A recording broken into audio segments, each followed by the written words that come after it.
ರಾಮ ಮಂದಿರ ಅನ್ನೋದು ಕೋಟ್ಯಾಂತರ ಹಿಂದೂಗಳ ನಂಬಿಕೆಯ ವಿಚಾರ, ಭಕ್ತಿಯ ವಿಚಾರ. ಆ ಕಾರಣಕ್ಕಾಗಿಯೇ ಅಯೋಧ್ಯೆಯ ರಾಮ ಮಂದಿರ ನಿರ್ಮಾಣ ಆದಾಗ ಅನೇಕರು ಅಲ್ಲಿಗೆ ಹೋಗಿದ್ರು, ಖುಷಿಯನ್ನ ಪಟ್ಟಿದ್ರು, ಆಯಾ ಜಿಲ್ಲೆಗಳಲ್ಲಿ ಊರುಗಳಲ್ಲಿ ಸಿಹಿಯನ್ನ ಹಂಚಿ ಸಂಭ್ರಮ ಪಟ್ಟರು. ಆದ್ರೆ ಆಗಿದ್ದೇನು? ರಾಮ ಮಂದಿರ ಟ್ರಸ್ಟ್ ಮೇಲೆ ಅಪನಂಬಿಕೆ ಉಂಟಾಗಿದ್ದು ಎಸ್ಐಟಿಯಿಂದ ಈಗಾಗಲೇ ಚಂಪತ್ ರಾಯ್ ಅವರ ವಿಚಾರಣೆಯನ್ನ ಕೂಡ ನಡೆಸಲಾಗಿದೆ. ಆಲ್ರೆಡಿ ಚಂಪತ್ ರಾಯ್ ಅವರು ರಾಜೀನಾಮೆಯನ್ನ ಈ ಟ್ರಸ್ಟ್ಗೆ ಕೂಡ ಕೊಟ್ಟಿದ್ರು. ಆದ್ರೆ ಅವರ ವಿಚಾರಣೆಯನ್ನ ಈಗ ನಡೆಸಲಾಗ್ತಾ ಇದೆ. ತನಿಖೆ ತೀವ್ರ ಗತಿಯಲ್ಲಿ ನಡೀತಾ ಇದೆ. ಎಸ್ಐಟಿ ವಿಚಾರಣೆಯನ್ನ ಮಾಡ್ತಾ ಇದ್ದು ದೊಡ್ಡವರ ಬೇಟೆ ಆಡ್ತಾ ಇದೆ ಎಸ್ಐಟಿ.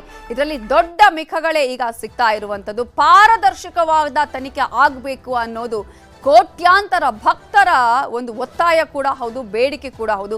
ಕಾರಣ, ದೇವರನ್ನ ನಂಬಿ, ರಾಮನನ್ನ ನಂಬಿ ದೇಣಿಗೆಯನ್ನ ಹಾಕಿರ್ತಾರೆ, ದುಡ್ಡನ್ನ ಕೊಟ್ಟಿರ್ತಾರೆ. ನಮ್ಮ ಸಂಕಷ್ಟ ನಿವಾರಣೆ ಆಗ್ಲಿ ಅಂತೇಳಿ ಎಷ್ಟೋ ಕಷ್ಟದಿಂದ ಆ ದುಡ್ಡನ್ನ ಹಾಕಿರುವವರು ಇರ್ತಾರೆ. ಅಂತಹ ದುಡ್ಡು ಯಾರದ್ದೋ ಪಾಲಾಗತ್ತೆ, ಆ ಹಣ ಇನ್ಯಾರದ್ದೋ ಪಾಲಾಗತ್ತೆ ಅಂತ ಹೇಳಿದ್ರೆ ಅದು ಭಕ್ತರ ನಂಬಿಕೆಯ ಪ್ರಶ್ನೆಯಾಗುತ್ತೆ. ಹಾಗಾದ್ರೆ ಈ ಒಂದು ಪ್ರಕ್ರಿಯೆಯಲ್ಲಿ ಈಗ ಯಾವೆಲ್ಲ ತನಿಖೆ ಯಾವ ರೀತಿಯಾಗಿ ನಡೀತಾ ಇದೆ, ಯಾರ್ಯಾರ ತನಿಖೆಯನ್ನ ನಡೆಸಲಾಗಿದೆ, ತನಿಖೆಯಲ್ಲಿ ಗೊತ್ತಾಗಿರೋದು ಏನು ಅನ್ನೋದನ್ನ ನೋಡ್ತಾ ಹೋಗೋದಾದ್ರೆ, ಚಂಪತ್ ರಾಯ್ ಅವರ ವಿಚಾರಣೆಯನ್ನ ಎಸ್ಐಟಿ ಈಗಾಗಲೇ ಆರಂಭ ಮಾಡಿದೆ. ಎಸ್ಐಟಿ ತನಿಖೆ ತೀವ್ರಗತಿಯಲ್ಲಿ ಸಾಗ್ತಾ ಇದೆ, ಅತ್ಯಂತ ವೇಗವಾಗಿ ನಡೀತಾ ಇದೆ. ದೇಣಿಗೆ ಹಣ ದುರ್ಬಳಕೆಯಲ್ಲಿ ನನ್ನ ಪಾತ್ರ ಇಲ್ಲ ಅನ್ನುವಂತಹ ವಾದವನ್ನ ಚಂಪತ್ ರಾಯ್ ಅವರು ಮಾಡ್ತಾನೆ ಇದ್ದಾರೆ. ಕೆಲ ದಿನಗಳಿಂದಲೂ ಕೂಡ ಈ ವಿಚಾರವನ್ನ ಅವರು ಹೇಳ್ತಾನೆ ಇದ್ದಾರೆ. ಸ್ಟಿಲ್ ಎಸ್ಐಟಿ ತೀವ್ರವಾದ ತನಿಖೆಯನ್ನ ಮಾಡ್ತಾ ಇದೆ. ಸಿಬ್ಬಂದಿಯೇ ಲೂಟಿ ಮಾಡ್ತಾರೆ ಅಂತ ನಾನು ಭಾವಿಸಿರ್ಲಿಲ್ಲ ಅನ್ನುವಂತಹ ಉತ್ತರವನ್ನ ಚಂಪತ್ ರಾಯ್ ಅವರು ತನಿಖೆಯ ವೇಳೆ ಹೇಳ್ತಾ ಇರುವಂತದ್ದು.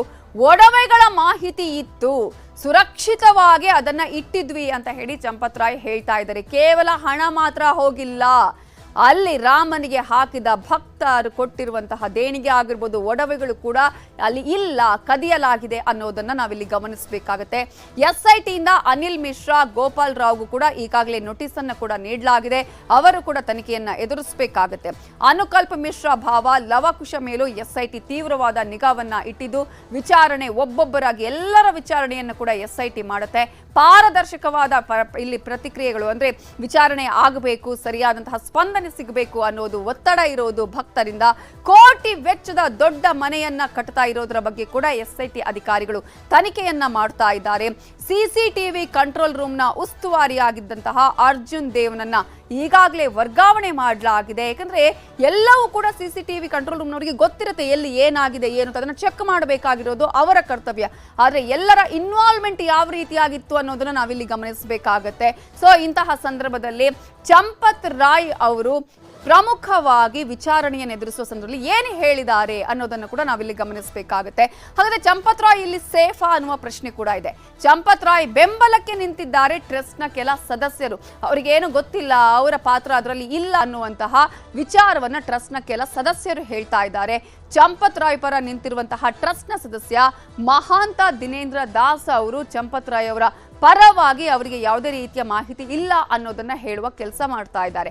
ಟ್ರಸ್ಟ್ ಸದಸ್ಯರಿಂದ ಯಾವುದೇ ಲೂಟಿ ಆಗಿಲ್ಲ ಅನ್ನುವಂತಹ ವಾದವನ್ನ ಇಲ್ಲಿ ಮಂಡನೆ ಮಾಡಲಾಗ್ತಾ ಇದೆ. ಒಂದು ಟ್ರಸ್ಟ್ ಅಂತ ಹೇಳಿದ್ರೆ ಟ್ರಸ್ಟ್ ನಲ್ಲಿ ಸಂಬಂಧಪಟ್ಟಂತವರು ಇರ್ತಾರೆ, ಅವರಿಗೆ ಎಲ್ಲವೂ ವಿಚಾರ ಗೊತ್ತಿರುತ್ತೆ. ಅವರ ಮಾರ್ಗದರ್ಶನದಂತೆಯೇ ಅಲ್ಲಿ ಸಭೆಗಳಾಗತ್ತೆ, ಚರ್ಚೆಗಳಾಗತ್ತೆ. ಹಣ ಎಲ್ಲಿಂದ ಹೋಗಬೇಕು, ಯಾವಾಗ ಹೋಗಬೇಕು, ಎಷ್ಟು ಯಾರಿಗೆ ಕೊಡಬೇಕು, ಎಲ್ಲವೂ ಕೂಡ ನಿಖರವಾದ ಮಾಹಿತಿ ಟ್ರಸ್ಟ್ನವರಿಗೆ ಇರುತ್ತೆ. ಹಾಗಾಗಿ ಅವರಿಗೆ ಗೊತ್ತಿಲ್ಲ ಅನ್ನುವಂತಹ ಮಾತನ್ನ ಹೇಳುವ ಹಾಗೆ ಇಲ್ಲ. ಆದ್ರೆ ಇಲ್ಲಿ ಹೇಳ್ತಾ ಇರುವಂತದ್ದು ಚಂಪತ್ ರಾಯ್ ಇದರಲ್ಲಿ ಭಾಗಿಯಾಗಿಲ್ಲ ಅಂತ ಹೇಳಿ ಮಹಾಂತ ದಿನೇಂದ್ರ ದಾಸ್ ಅವರು ಹೇಳ್ತಾರೆ. ಅವ್ರಿಗೂ ಇದಕ್ಕೂ ಯಾವುದೇ ರೀತಿಯ ಸಂಬಂಧ ಇಲ್ಲ, ಅವರಿಗೆ ಈ ವಿಚಾರ ಗೊತ್ತೇ ಇಲ್ಲ ಅನ್ನೋದನ್ನ ಹೇಳುವ ಕೆಲಸವನ್ನ ಮಾಡ್ತಾ ಇದ್ದಾರೆ. ಎಸ್ಐಟಿ ತನಿಖೆ ನಿರಂತರವಾಗಿ ನಡೀತಾ ಇದೆ. ಹಗರಣದಿಂದ ದೂರ ಉಳಿದಿದೆ ಇಲ್ಲಿ ವಿಎಚ್ಪಿ ಅನ್ನೋದನ್ನ ಗಮನಿಸಬೇಕಾಗತ್ತೆ. ಕಾರಣ, ಈಗಾಗಲೇ ಇಂತಹ ವಿಚಾರಗಳು ಬಂದಂತಹ ಸಂದರ್ಭದಲ್ಲಿ ಯಾವುದೇ ಒಂದು ಸಂಘಟನೆಗಳ ಮೇಲೆ ಅಥವಾ ಯಾವುದೇ ರೀತಿಯಂತಹ ಸಂಘಗಳ ಮೇಲೆ ಒಂದಷ್ಟು ಅನುಮಾನಗಳು ಬರುತ್ತೆ, ಅಥವಾ ಇವರು ಏನು ಹೇಳ್ತಾರೆ ಅನ್ನುವಂತಹ ಒಂದು ಯೋಚನೆಗಳು ಬರುತ್ತೆ. ಆದ್ರೆ ವಿಎಚ್ಪಿ ಇವೆಲ್ಲದಿಂದ ಕೂಡ ದೂರ ಇದೆ. ಮಂದಿರ ಕಟ್ಟಿದ್ದೇವೆ, ಮುಂದಿನದೆಲ್ಲವೂ ಕೂಡ ಸರ್ಕಾರದ್ದು ಅಂತ ಹೇಳಿ ವಿಎಚ್ಪಿ ಇಲ್ಲಿ ಹೇಳಿಕೆಯನ್ನ ಕೊಟ್ಟಿದೆ.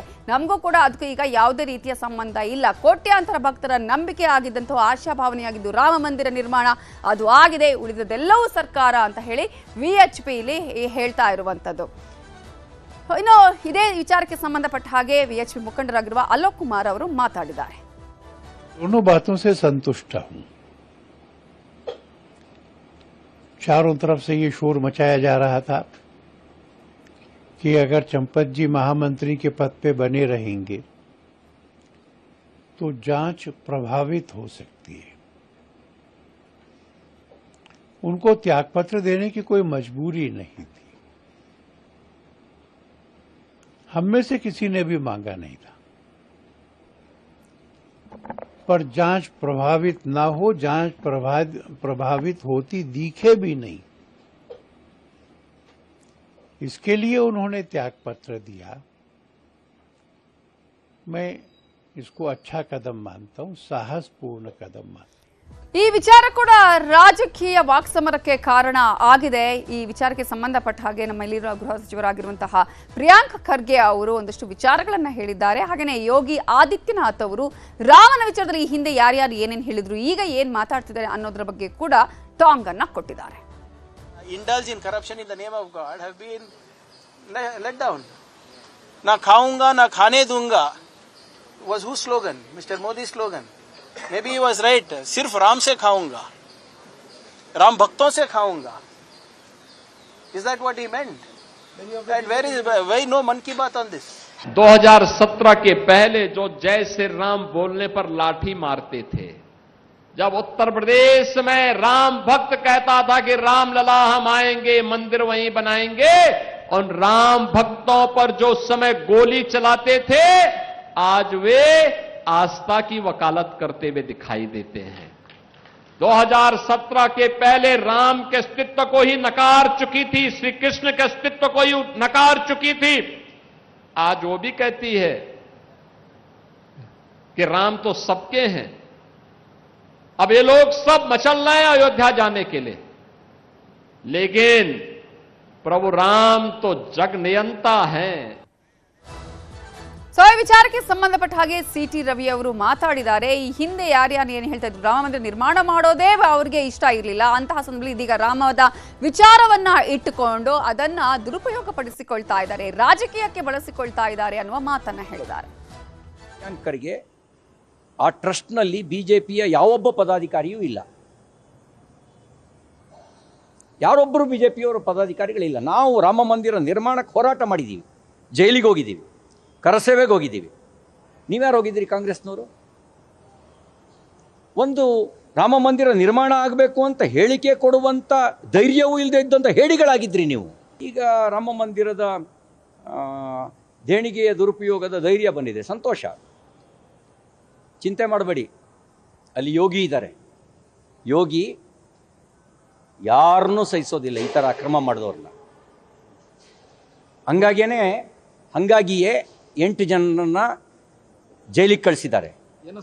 ಆಸ್ತಿ ಇವ್ರ ಹತ್ರ ಇದ್ದು ಮಾಹಿತಿ ಕೊಡಲಿ, SITಗೆ. ಇವ್ರಿಗೆ ದೊಡ್ಡ ಮಾಹಿತಿ ಇದ್ರೆ ಕೊಡಲಿ, ದೊಡ್ಡ ಮಾಹಿತಿ ಇದ್ರೆ ಕೊಡಲಿ.